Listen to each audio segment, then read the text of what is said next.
Misalnya kemarin Pak Mahfud kan, wah ini masalah hukum Indonesia ada banyak masalah gitu. Akhirnya dibilang, loh ini Pak Mahfud mengkritik Pak Mahfud, ya kitanya begitu. Jadi itu salah satu dinamika yang akan terjadi ke depan.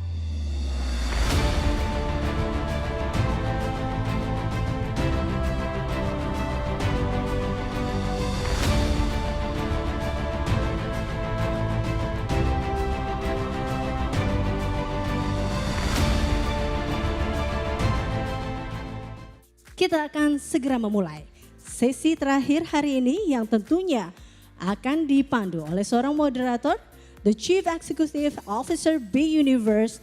And without further ado, please welcome Bapak Rio Abdurrahman.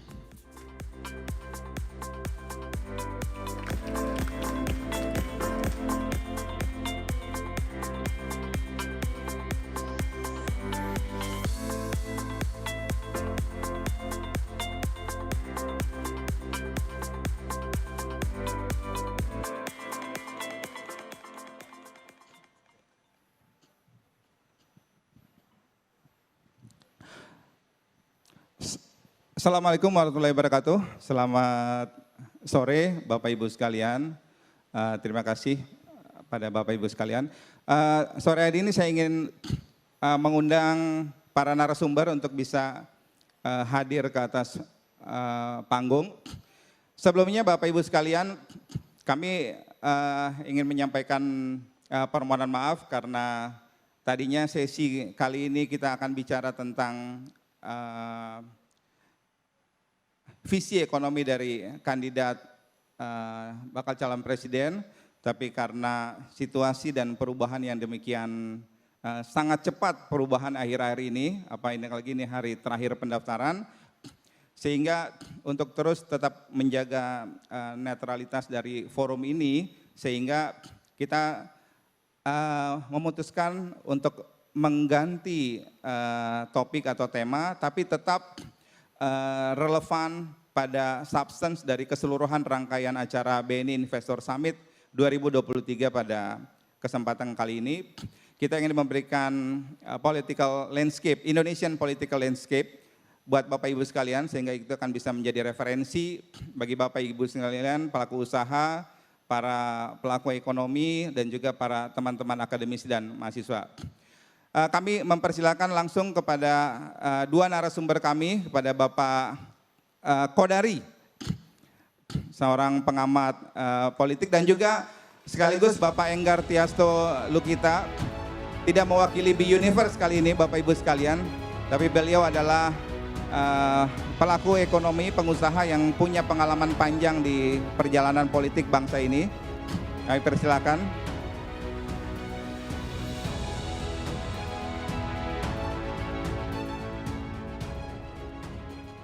Terima kasih Pak Kodari atas waktunya di tengah-tengah kesibukan waktu. Kita lihat tadi masih di stasiun TV, kemudian sekarang udah ada di sini.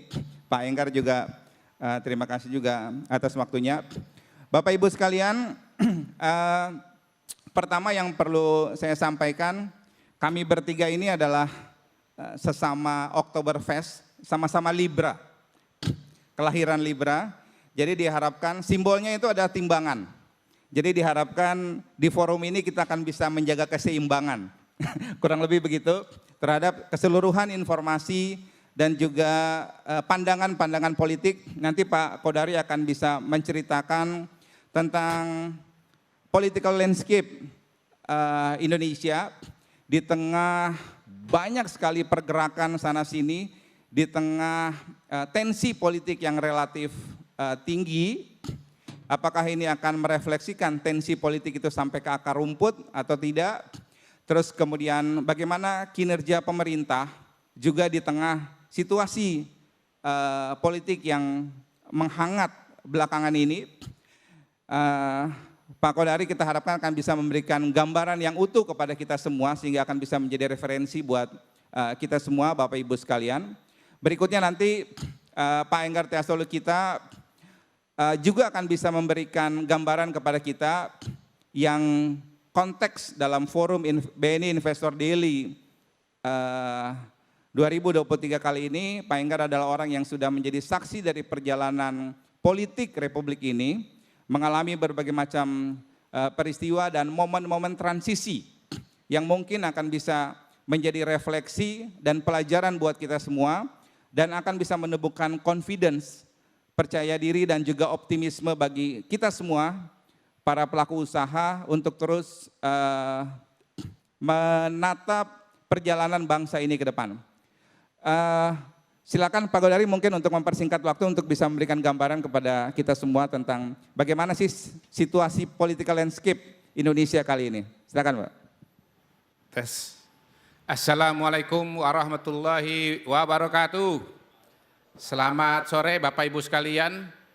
Saya berdiri aja Pak, supaya Silakan, dinamis ya. Ini soalnya ada panggung nih, sayang kalau nggak kita gunakan. Ya. Jadi tadi Bang Rio udah mulai dengan pembuka bahwa pembicaranya ini Oktoberfest ya. Saya tambahkan, calon presiden, wakil presiden yang tadi mendaftar juga Oktoberfest juga. Gibran tanggal 1 Oktober, Prabowo 17 Oktober. Kalau mau ditambahin, Bu Iriana juga 1 Oktober. Iya, 1 Oktober. Orang Libra itu cirinya satu lembut, ya. Hatinya mudah tersentuh ya Pak ya. Tapi pada saat-saat tertentu bisa keras. Ya. Bu Iriana, bagaimana dengan Gibran, pencalonan Gibran? Lihat, kan? Itu dia. Itu dah. Itu salah satu momen terpenting menurut saya dalam dinamika politik terakhir. Nah, kita semua tahu bahwa calon presiden, wakil presiden pada hari ini sudah genap 3 pasang. Ya, ini perjalanan yang cukup lama, sekitar 1 tahun. Ya, ada perdebatan ini apakah 2 pasang atau 3 pasang atau 4 pasang. Nah, ternyata 3 pasang. Pertanyaannya kenapa 3 pasang? Kenapa enggak 4? Kenapa enggak 5? Mungkin enggak 4, sebetulnya mungkin. 5, bahkan 5 pun juga mungkin, karena syarat 20% itu kan kalau 100 dibagi 5 kan pas tuh 20% gitu. Nah jawabannya Bapak Ibu sekalian, karena partai politik mau menang. Karena partai politik mau menang, maka mereka akan mengajukan calon presiden yang surveinya itu papan atas. Kenapa survei? Survei adalah instrumen untuk membaca opini masyarakat. Survei adalah alat untuk mengetahui dukungan masyarakat baik kepada calon presiden, calon gubernur, calon wali kota, maupun dukungan kepada partai politik. Ya, nanti Bapak Ibu sekalian misalnya di tempat ini ada yang mau jadi calon presiden, jadi calon gubernur, jadi calon wali kota, bisa kontak saya orang survei. Gitu. Nah, hasil surveinya menunjukkan bahwa calon presiden papan atas itu cuman 3. Prabowo Subianto, Ganjar Pranowo, Anies Baswedan. Angka mereka naik turun. 2 tahun yang lalu cuman Prabowo. Lalu kemudian muncul Anies. Belakangan di era pandemi muncul Ganjar Pranowo. Ganjar Pranowo sempat cepat naik. Kemudian begitu Piala Dunia U20 batal, turun. Nah, gantian Pak Prabowo yang di atas. Sempat naik lagi Ganjar setelah deklarasi, tapi kemudian terakhir teman-teman yang survei ya, lembaga-lembaga yang punya track record sudah lama, itu Prabowo naik lagi ke atas. Nah Bapak Ibu sekalian, pada hari ini menurut saya agak beda dengan 2014-2019 Bang. Kalau 2014-2019, memang ada 2 calon presiden dengan tingkat dukungan yang sangat tinggi dari masyarakat. Ada Jokowi, ada Prabowo. Pada saat itu selera dan dukungan masyarakat Indonesia mengerucut kepada 2 nama tersebut.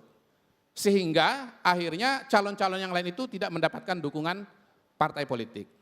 Nah khusus tahun 2024 ini menurut saya ada bedanya. Di mana bedanya Bapak Ibu sekalian? Bedanya adalah tingkat dukungan kepada calon presiden yang 3 nama itu sesungguhnya masih tidak bisa lepas dari Pak Jokowi. Walaupun Pak Jokowi sudah 2 periode, Bang Enggar, Pak Jokowi ini agak beda trennya dengan presiden-presiden di negara lain. Berbeda juga trennya dengan Presiden SBY. Presiden SBY pada tahun 2008, kira-kira setahun sebelum pencoblosan, sebelum berakhir masa jabatan, itu tingkat kepuasan kepada beliau Pak Rio itu angkanya 35, 37 begitu. Sehingga tidak bisa menjadi kingmaker atau penentu situasi dan kondisi pada waktu itu. Bahkan istilahnya sibuk dengan dinamika dan urusan internal ya karena kasus-kasus hukum pada masa itu. Tetapi Pak Jokowi ini tingkat kepuasannya mencapai 80%. Jadi yang puas 80%, yang tidak puas 20%. Nah ini menciptakan struktur suara calon presiden.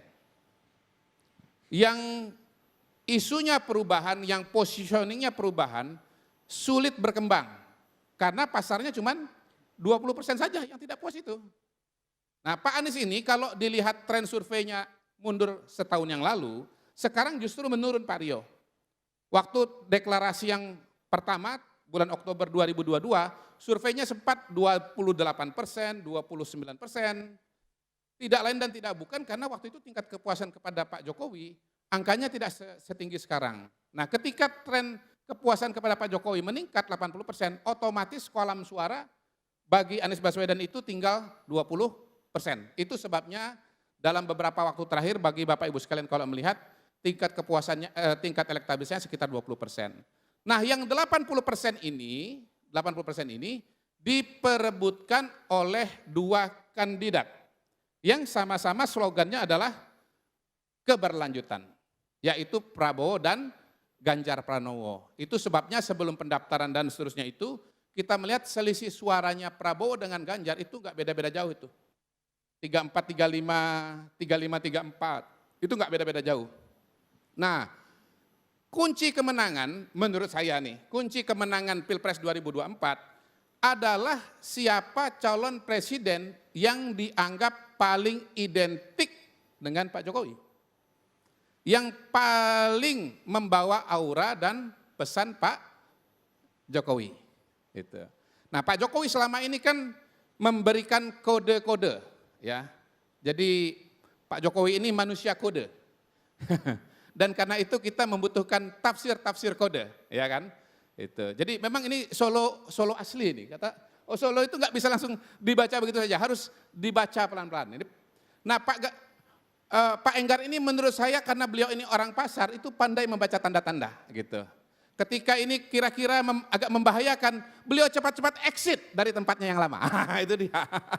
Itu dia. Karena biasa membaca tanda-tanda, ya, itu.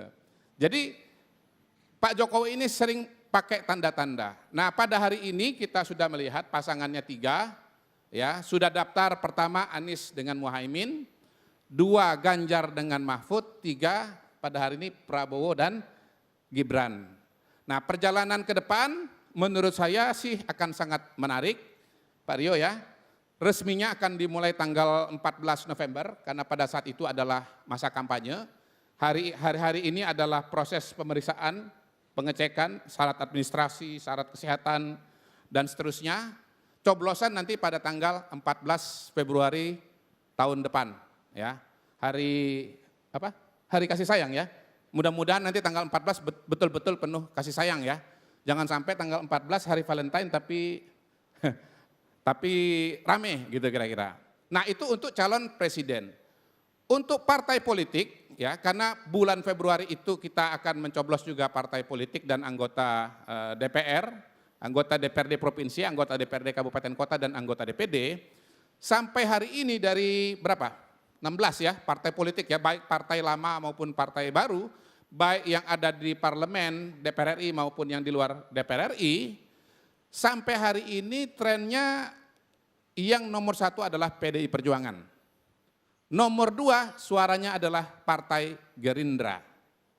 Nomor 3, nomor 4, nomor 5 dan seterusnya itu tergantung survei gonta-ganti. Tetapi secara garis besar umumnya nomor 3 masih Partai Golkar. Jadi kalau kita bicara struktur partai politik, itu relatif belum berubah jauh dibandingkan dengan hasil-hasil pemilu tahun sebelumnya. Nah apakah kemudian akan terjadi perubahan besar dalam lanskap politik pemilu legislatif Indonesia, dalam komposisi partai politik Indonesia? Mungkin saja, bisa saja. Partai Gerindra misalnya, Partai Gerindra punya peluang untuk nomor 1. Kalau misalnya popularitas Pak Prabowo sebagai ketua umumnya meningkat. Itu yang disebut sebagai kotel efek. Sebaliknya PDI Perjuangan juga punya peluang untuk mempertahankan posisinya pada hari ini kalau Mas Ganjar justru yang bertahan atau surveinya naik ke atas. Nasdem, PKS punya peluang untuk naik kalau yang besar adalah Anies Baswedan, begitu. Tetapi yang menarik dan bisa jadi menjadi salah satu kejutan dalam pemilu legislatif tahun 2024 adalah kehadiran PSI. Ya, PSI 2019 udah pernah ikut pemilu, tetapi waktu itu tidak ada figur atau sosok seperti Kaisang Pangarep. Nah, keberadaan Kaisang ini bisa menjadi game changer bagi PSI, ya. Kalau saya bandingkan dengan pemilu-pemilu Indonesia yang sudah lewat, yang paling mirip dan mungkin bisa jadi contoh kasus adalah Partai Demokrat pada tahun 2004. Jadi waktu itu saya survei tahun 2003, awal survei sekitar bulan Agustus, Partai Demokrat masih 2%. Lalu kemudian Ibu Ani Yudhoyono masuk sebagai wakil ketua umum Partai Demokrat. Hasilnya pada saat coblosan waktu itu bulan April, Partai Demokrat mendapatkan 7,5%. Nah, contoh lagi tahun 2009 saat Pak SBY menjadi menjadi presiden, maka Partai Demokrat meningkat jadi 20%. Oh ya, tadi yang berakhir masa jabatan SBY itu survei pada tahun 2013 ya, karena berakhirnya adalah tahun 2014 ya, bukan 2008-2009. Nah, kita tunggu ya bagaimana perkembangan dukungan kepada calon presiden, bagaimana kampanyenya, karena kampanye itu bisa mempengaruhi kemenangan ya. Kalau bicara berapa putaran sampai hari ini kalau lihat hasil survei kemungkinan akan ada 2 putaran. Jadi kita harus agak tahan-tahan napas dan tahan-tahan jantung ini Bang. Karena kalau ada putaran keduanya diselenggarakan di bulan Juni ya. Kemudian mengenai hasil pemilu legislatif ini juga kita nantikan ya. Tadi saya sudah jelaskan bahwa sementara trennya masih kurang lebih sama, kita tunggu ada peluang dan kemungkinan perubahan. Yang kita harapkan tentu saja, ini terakhir dari saya, tentu saja kita harapkan agar apakah pemilu ini 1 putaran ataukah 2 putaran, yang penting situasi politik dan keamanan tetap kondusif. Begitu ya Bang Enggar ya? Kita bisa menjalankan aktivitas seperti biasa, terutama aktivitas ekonomi karena di sini adalah pelaku ekonomi semua, dan jangan sampai pemilu itu menjadi setback bagi negara kita dan pemilu justru menjadi sebuah platform baru agar ekonomi Indonesia lebih baik, agar Indonesia menjadi negara yang lebih berhasil dan lebih maju lagi ke depan. Demikian, terima kasih. Wassalamualaikum warahmatullahi wabarakatuh. Waalaikumsalam warahmatullahi wabarakatuh. Terima kasih. Bapak Ibu sekalian, ada sedikit, saya elaborasi sedikit. Sambil Bapak Ibu sekalian bisa menyiapkan pertanyaan-pertanyaan yang ingin bisa ditanyakan kepada baik Bapak Godari dari sisi politik, kemudian kepada Pak Enggar dari sisi pengalaman yang panjang, irisan antara politik dan bisnis. Saya mau tanya elaborasi sedikit Pak Godari. Kita tahu bahwa sekarang yang udah masuk di 3 pasang ini kan 2 adalah masih berada di dalam kabinet. Bagaimana ini mempengaruhi efektivitas perjalanan kabinet dengan mereka, dan juga ada beberapa yang kalau tidak salah sudah di-announce mereka yang ada di sebagai tim sukses dan lain. Bagaimana melihat ini? Mudah-mudahan keberadaan para kontestan yang berada dalam kabinet tidak terlalu berpengaruh terhadap kinerja pemerintahan dalam pengertian negatif ya. Pertama karena saya yakin bahwa para kandidat ini pertama-tama tentu berkepentingan agar kinerja mereka di kabinet tidak menurun. Karena kalau kinerja mereka di kabinet menurun, efeknya kepada elektabilitas mereka ikut turun juga gitu. Jadi rasa-rasanya sih kandidat tidak akan menembak kakinya sendiri. Dan mereka tentu harus ingat bahwa tugas-tugas mereka sejauh mereka tidak mengundurkan diri itu pertama-tama adalah sebagai menterinya Pak Jokowi. Ya, walaupun memang ini menarik juga sih dalam beberapa situasi dan kondisi kan, misalnya kemarin Pak Mahfud kan, wah ini masalah hukum Indonesia ada banyak masalah gitu. Akhirnya dibilang, loh ini Pak Mahfud mengkritik Pak Mahfud, ya kitanya begitu. Jadi itu salah satu dinamika yang akan terjadi ke depan. Tetapi saya kira Pak Jokowi sudah berpengalaman menavigasi kabinet dalam konteks pemilu. Karena Pak Jokowi waktu menjadi presiden tahun 2019 juga menjadi kontestan. Bahkan pada waktu itu bukan cuma menteri, presidennya sendiri juga menjadi kontestan. Jadi mudah-mudahan sih kita tidak mengalami suatu setback kalau berkaitan dengan kinerja kabinet. Dan kayaknya Pak Jokowi gampang aja kalau kinerjanya nggak begitu optimal akan di reshuffle. Ya. Terima kasih. Sekali lagi Bapak Ibu sekalian, kami informasikan untuk yang ingin memberikan pertanyaan bisa disampaikan lewat QR code yang ada di layar, nanti akan kami bacakan. Kemudian Pak Enggar yang barangkali kita tahu dari sejak tahun 80 sudah ada di politik, sudah mengalami berbagai macam transisi, baik dari Orde Lama, kemudian 98, transisi dalam situasi demokrasi yang lebih smooth maupun yang kali ini gitu ya. Bagaimana Bapak bisa memberikan share pengalaman, pandangan dengan situasi ekonomi yang terjadi sekarang. Mungkin kita pernah mengalami 98 yang juga cukup berdampak pada ekonomi. Bagaimana Bapak melihat itu sebagai sebuah pembelajaran sehingga Bapak Ibu sekalian bisa menarik pembelajaran dari perjalanan ini. Jadi di antara politik dan bisnis selama ini. Silakan Pak Enggar.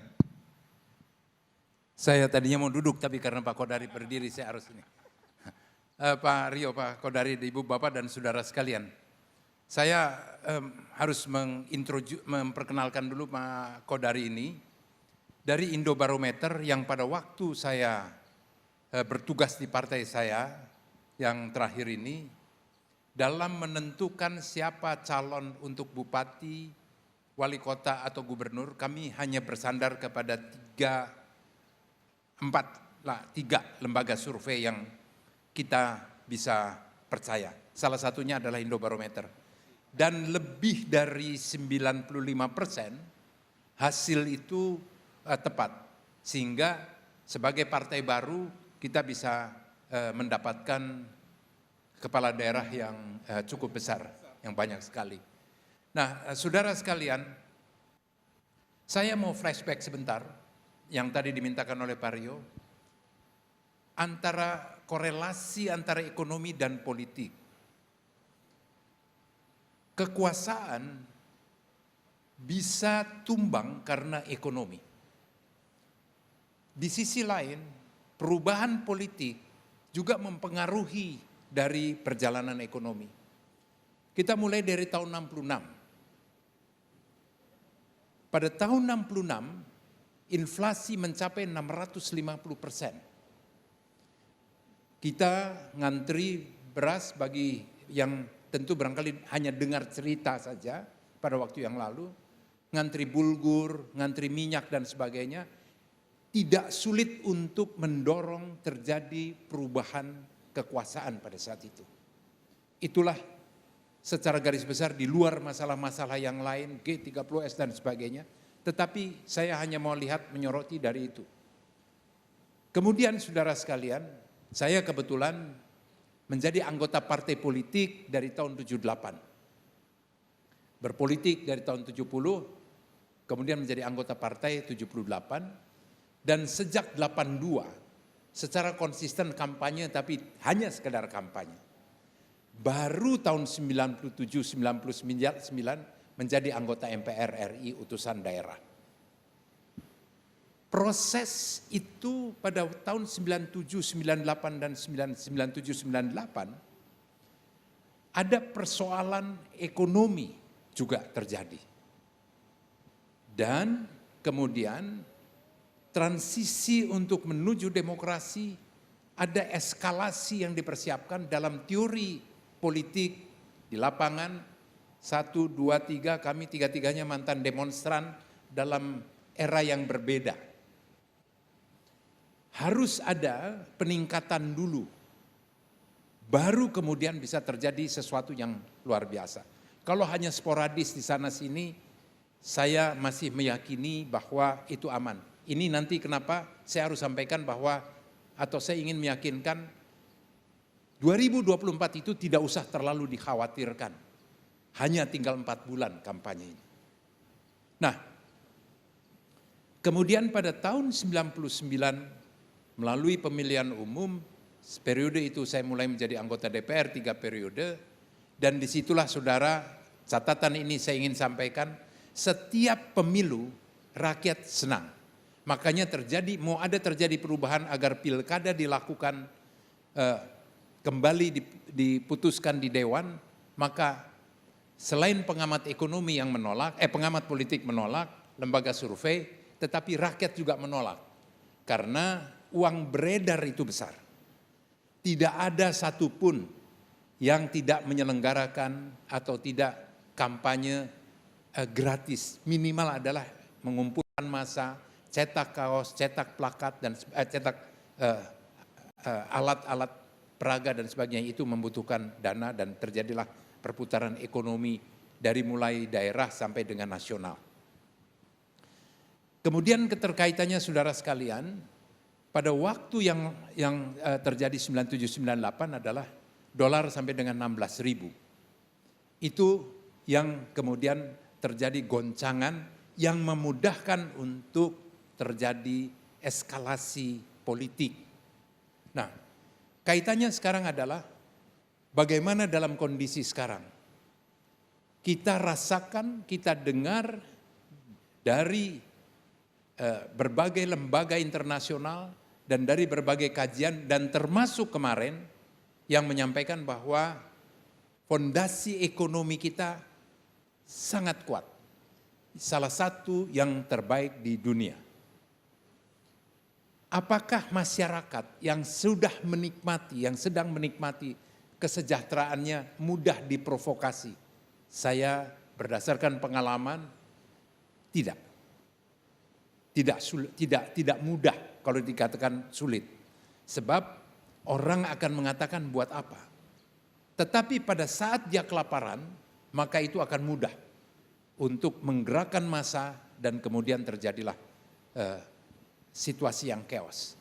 Dengan demikian saudara, saya ingin meyakinkan bahwa tidak usah terlalu khawatir atau khawatir berlebihan menghadapi tahun pemilu yang kita baca dari sosial media, kita baca dari berbagai hal, yang terkesan situasinya panas. Yang panas dan manas itu hanya ada di sosial media. Pergilah ke daerah, bagaimana situasinya, itu mereka memang terjadi perbincangan, mereka terjadi gosip politik, diskusi politik, yang memang setiap ketemu orang kemudian bertanya bagaimana dan siapa yang akan dipilih. Nanti menjelang pemilu, maka sebagian akan berpikir lagi untuk karena mendapatkan sesuatu pemilihan legislatif. Ditambah sedikit gosip mengenai pilpres. Saudara sekalian, dengan demikian maka yang kita harus jaga adalah stabilitas politik dan tidak perlu kemudian kita terlibat di dalamnya menggerakkan atau memanas-manasi.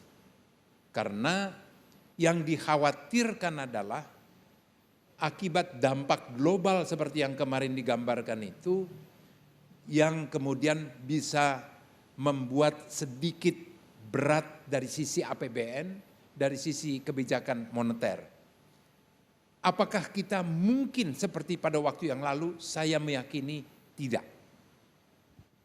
Kecil kemungkinan, sejauh jangan pernah kita melakukan usaha-usaha spekulatif, karena percayalah tidak ada satupun orang seperti yang istilah disampaikan oleh Pak Khatib Basri, kalau ada orang yang bisa memprediksi berapa dolar, berapa exchange rate-nya, maka dia adalah humoris yang terbesar, yang terhebat. Jadi enggak ada.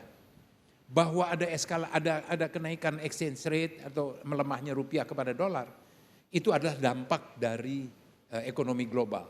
Tetapi saya mempunyai keyakinan sebagai pelaku ekonomi bahwa itu tidak terlalu dikhawatirkan, hanya berbeda fluktuasi sedikit saja. Nah, saudara sekalian, dengan demikian maka diskusi politik, mendengarkan bagaimana berita-berita yang ada, diikuti saja. Tapi tidak usah terlalu dikhawatirkan yang mengakibatkan kita menahan diri untuk investasi, bahkan juga untuk belanja sedikit dan sebagainya, jangan.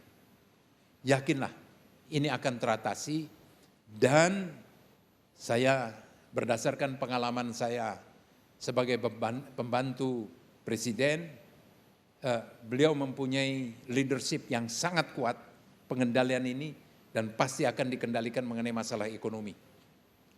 Karena tidak akan pernah membiarkan kondisi ekonomi yang memburuk sehingga siapapun yang akan menggantikan maka dia akan mempunyai PR yang panjang dan rakyat akan sengsara. Dan bagi mereka yang akan menjadi calon, dia juga harus berhitung. Karena memulai dari bawah untuk naik lagi ke atas, maka tidak bisa begini langsung naik seperti ini. Maka dia akan pakai kurva seperti ini. Dan di tengah perjalanan seperti ini, maka rakyat akan mengatakan Anda gagal. Anda tidak perform dan kemungkinan terjadi goncangan yang akhirnya merugikan dirinya.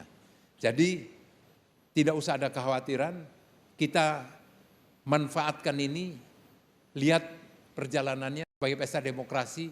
Saya tidak ada merasakan bahwa ini akan ada sesuatu, karena kami biasanya para politisi yang biasa terlibat di dalamnya ada sense-nya. Kami ada punya rasa, kami punya sense, ini akan terjadi apa, ini seperti apa. Itu biasanya seperti itu. Dan saya sampai dengan hari ini meyakini semuanya itu baik, tinggal mereka berlomba-lomba. Itu saja Pak Rio, silakan.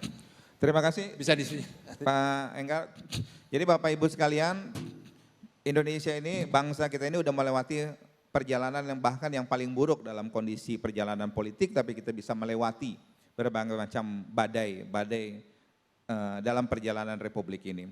Apalagi dengan kondisi fundamental ekonomi kita yang hari ini cukup kuat, maka kita percaya bahwa perjalanan bangsa kita ke depan ini akan penuh dengan optimisme dan penuh dengan harapan. Sebelum ke penanya saya mau bacakan, mungkin perlu sedikit gambaran dari Pak Kodari. Tadi sudah dikasih bocoran sedikit analisa bahwa ini akan punya potensi 2 putaran. Nah, kita belajar dari 2014, seberapa panas, seberapa tinggi tensi politik yang akan tercipta di 2024 ini, dan apakah tensi itu akan bertahan sampai dengan kalau sampai 2 putaran, dan apakah itu akan membuat bangsa ini menjadi terbelah lagi, dan di ujung dengan melihat profiling para kandidat yang ada ini, apakah ada kemungkinan lagi mereka kembali setelah bertanding itu bersanding? Karena jangan sampai Bapak Ibu sekalian kita udah pecah kongsi, udah keluar lift group dari keluarga, tapi kemudian semuanya sama-sama lagi kita mau baikin lagi di bawah yang susah gitu kan. Nah itu kan cost-nya sangat berat buat bangsa, buat masyarakat gitu. Gimana menurut pandangan Pak Kodari? Ya potensi itu selalu ada ya, walaupun seperti dijelaskan oleh Pak Enggar, situasi yang paling buruk itu sesungguhnya hanya bisa terjadi kalau padang rumputnya itu kering. Nah pada hari ini kita punya padang rumput itu nggak kering, kita nggak krisis ekonomi. Pertumbuhan ekonomi kita salah satu yang tertinggi di dunia. Kegiatan ekonomi masih berjalan dan ya begini, kalau rumputnya kering, korek 1 biji itu semua bisa membakar 1 padang rumput. Tetapi kalau rumputnya basah, koreknya habis pun nggak nyala-nyala itu api, kira-kira begitu. Tetapi saya mau mengatakan begini, marilah kita semua teman-teman belajar dari pengalaman Pilpres 2014 dan 2019. Jangan sampai kita ketemu teman lama di FB, ya kan, silaturahmi di WA, lalu kemudian terpisah oleh Pilpres. Gitu, sayang banget ya. Dan cara paling mudah untuk mencegah kita untuk baperan dan emosional, tadi saya pinjam resep dari Bang Rio. Kelihatannya bahwa dalam politik Indonesia itu sudah terbangun konvensi, bahwa proses pemilihan itu cuman momentum untuk memilih pilot dan kopilot, masinis dan komasinis, ya. Selebihnya itu sesungguhnya nanti akan bersama-sama. Jadi berpisah, bukan berpisah. Setelah terpilih pemimpinnya, terpilih pilot dan kopilotnya, maka untuk menjalankan pemerintahan itu harus bersama-sama, gotong royong lah. Jadi filosofi gotong royong itu hemat saya sekarang sebetulnya paling nyata kita saksikan di kabinet. Dan itu sudah dipraktekkan dan dicoba oleh Pak Jokowi dengan sangat-sangat berhasil. Yaitu masuknya Prabowo Subianto serta Sandiaga Uno ke dalam kabinet. Saya saya pernah bilang begini sama Pak Jokowi, Pak, Bapak dan kita semua harus terima kasih loh sama Pak Prabowo. Seandainya Pak Prabowo itu tetap di luar pemerintahan, tidak mau masuk ke dalam kabinet, lalu kemudian terjadi COVID-19 pada tahun 2020, lalu Pak Prabowo pidato live disiarkan televisi dan media online. Pidatonya begini, rakyat Indonesia pendukung saya, para bupati, wali kota, gubernur, ketua DPRD dari Partai Gerindra, saya nyatakan tolak vaksin, tolak PSBB. Udah mirip belum? Betul. Mirip ya? Bayangkan Pak, kalau waktu itu ada oposisi sebesar Pak Prabowo menyatakan menolak vaksin, menolak PSBB. Menurut saya pemulihan ekonomi, pemulihan kita dari COVID tidak akan secepat dari sekarang Bang. Lihatlah kerumitan-kerumitan yang terjadi di Amerika Serikat ketika beberapa gubernur negara bagian tidak patuh kepada instruksi dari pemerintah pusat. Bukan instruksi sih, rekomendasi lah kira-kira begitu. Karena kan di sana negara federal, di mana tiap negara bagian itu punya kewenangan yang besar, yang berbeda dengan di Indonesia. Harus terima kasih dengan Pak Prabowo. Dan ternyata selama di dalam pemerintahan Pak Prabowo kan bersikap loyal kepada Pak Jokowi. Dan menurut saya itulah yang membuat pemulihan ekonomi kita salah satunya menjadi begitu cepat. Bahkan salah satu yang tercepat dan terbaik di dunia dibandingkan dengan negara-negara lain. Terakhir, mari kita bayangkan, Bapak Ibu sekalian ya, coba bayangkan ya, saya sambil mejem nih supaya terbayang bener ini.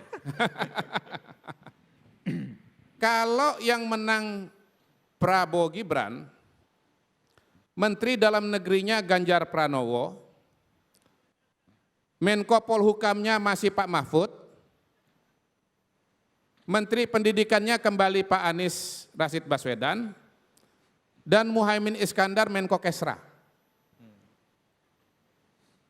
Udah ya, macam ya, sekarang macam lagi. Kalau yang menang adalah Ganjar Pranowo Mahfud MD, maka Menteri Pertahanan namanya saya jamin Prabowo Subianto. Setuju enggak?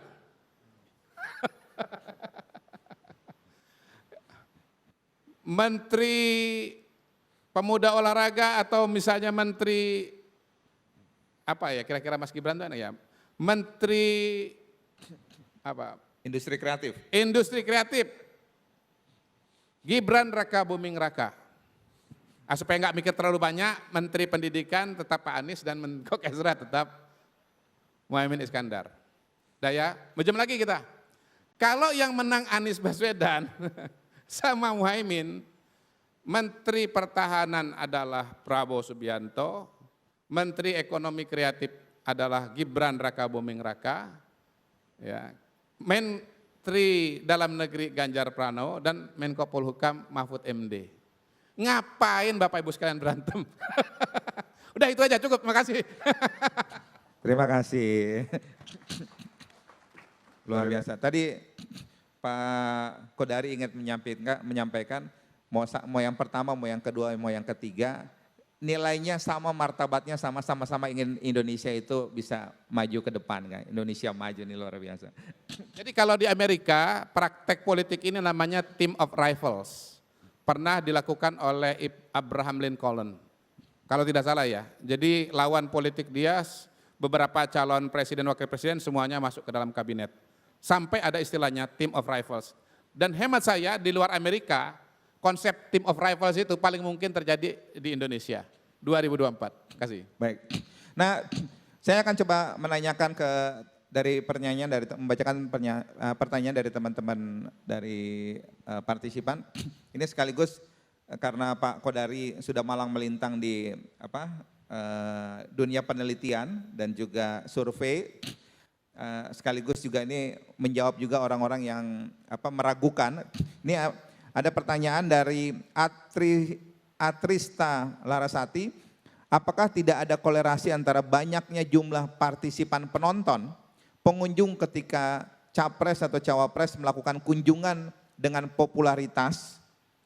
Karena salah satu capres setiap kegiatan di daerah banyak yang datang, tapi surveinya masih sangat rendah. Ini korelasi antara offline activity dengan survei dan segala macam, sekaligus juga ini menjawab kredibilitas teman-teman survei ini. Silakan Pak. Pertama yang punya teori seperti ini, dia dugaan saya lama hidup di masa Orde Baru. Ini praktek yang dulu dikerjakan oleh partai lamanya Pak Enggar itu. Ya, yang warnanya kuning itu gitu. Jadi pada waktu itu ya sebetulnya kan hasil pemilunya kan kita udah tahu kan begitu. Jadi tapi supaya rame, supaya kelihatan meriah maka dikumpulkanlah massa. Istilahnya itu rapat akbar. Nah di zaman reformasi, di zaman era demokrasi seperti sekarang ini, kalau ada orang yang masih mengandalkan kepada pengumpulan massa seperti itu sebagai indikator kemenangan, maka dia termasuk golongan-golongan yang tersesat. Kalau meminjam kata-kata Pak Kitab Suci ya, golongan-golongan yang tersesat. Karena sebesar apapun Anda mengumpulkan massa, berapa sih jumlahnya? Paling 5.000, satu halaman sepak bola mungkin 10.000. Kalau dia stadion besar kayak GBK di area kita ini paling berapa? 80.000 ya. 80.000. Sementara pemilih kita, Bapak Ibu sekalian tahu berapa? 200 juta. Apa artinya 10.000 dan 20.000 dibandingkan dengan 200 juta? Dan sebetulnya begini, medium untuk menjangkau pemilih terbesar, tertinggi itu tetap media yang namanya televisi. Kalau bicara penetrasi televisi secara umum itu 90%. Kalau bicara kandidat calon presiden, setahu saya nih ya, angkanya sekitar 50-60%. Di luar itu adalah instrumen-instrumen yang lain, misalnya media online seperti berita1.com, salah satunya ya. Itu penetrasinya sekarang sudah mencapai 35%. Kok bisa tinggi? Ya sekarang semua orang kan punya gadget. Ya. Mau di Jakarta, mau di kabupaten, di mana dan seterusnya begitu. Penetrasi media online itu sudah sangat besar. Kemudian ya media luar ruang itu juga penetrasinya besar. Nah, kegiatan-kegiatan masyarakat mendatangi acara calon presiden misalnya, atau calon presiden mendatangi masyarakat, bahkan tim suksesnya mendatangi masyarakat, itu paling jumlahnya 5% saja. Jadi itu yang menjelaskan kenapa massa yang banyak itu tidak identik dengan tingkat elektabilitas. Karena sesungguhnya itu bersifat parsial saja, tidak menggambarkan yang holistik. Kalau kita mau holistik, kita harus melihat hasil survei ya, yang bukan hanya di daerah di mana terjadi pengumpulan massa, tetapi juga di seluruh wilayah Indonesia secara tanpa terkecuali. Dan itu alatnya, instrumennya sudah ada, sudah proven di Indonesia, sudah 2004 sekarang udah 20 tahun. Saya salah satu pelaku awal, dulu banyak orang yang nggak percaya, Mas Kodari mana mungkin, atau masa 1.000 orang ditanya bisa mengetahui pandangan 140 juta pemilih. Ya saya mau mengatakan begini, dalam ilmu sosial itu jarang yang dalam tanda kutip pasti ya, sedikit yang pasti dalam ilmu sosial itu adalah survei. Nah, kalau mau lebih jujur lagi sebetulnya bukan ilmu sosial, tapi matematika itu. Matematika alias ilmu pasti, gitu loh. Jadi statistik itu, survei itu adalah kombinasi dari dua ilmu. Pertama ilmu statistika, kita ambil sampel, kalau cara ngambil sampelnya itu benar, ya, dia akan menggambarkan populasi. Kalau ada yang masih belum percaya, saran saya silakan kuliah ilmu statistik, ya, di IPB atau di tempat-tempat lain. 4 tahun kerjanya ngitung terus. Nah, itu kan. Saya yakin banyak yang mundur mendengar cerita ini. Udahlah, saya percaya aja dengan Mas Kodari. Makasih. Terima kasih Pak Kodari.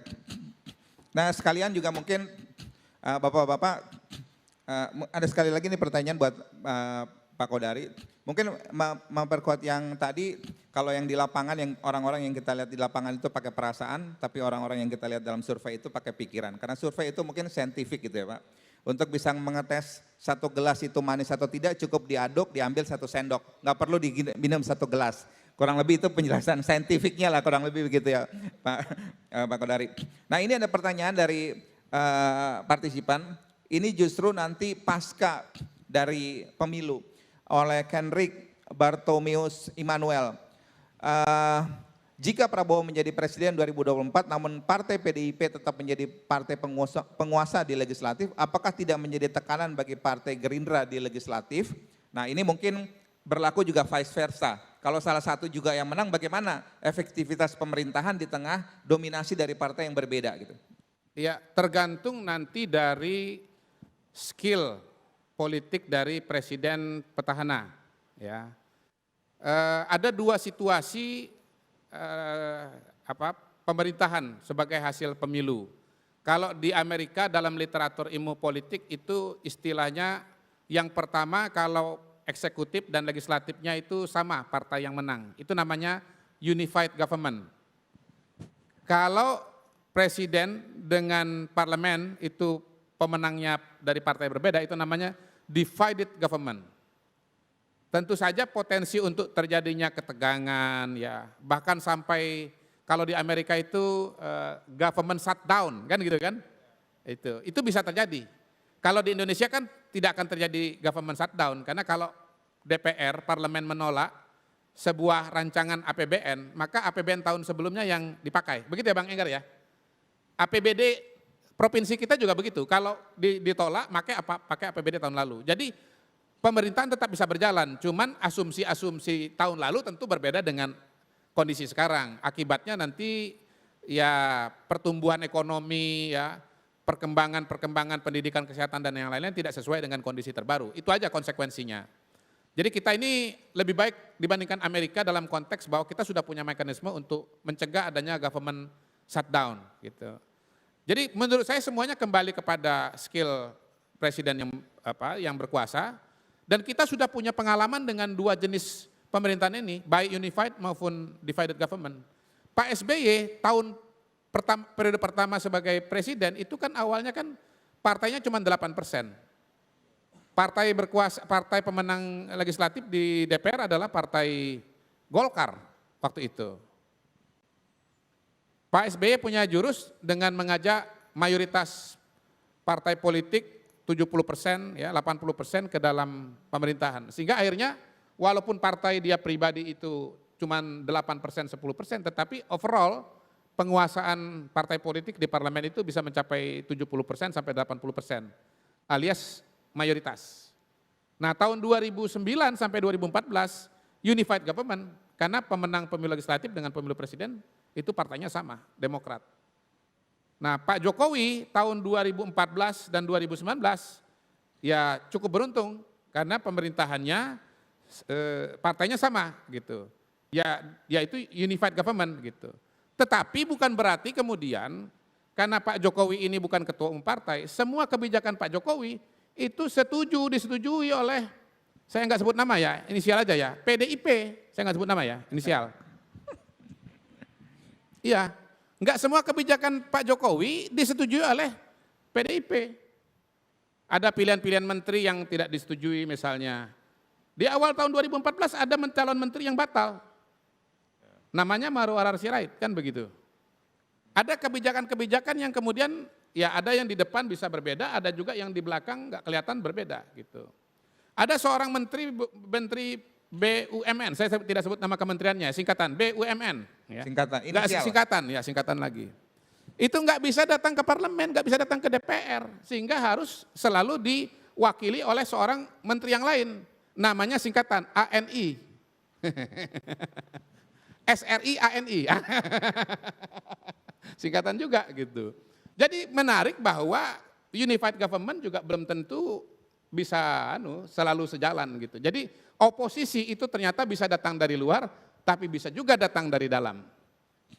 Mantap. Nah, itu tadi kan yang berujung pada mantap tadi itu gitu. Jadi menurut saya sih tergantung skill dan pengalaman kita yang dalam tanda kutip paling buruk soal skill ini adalah Gus Dur.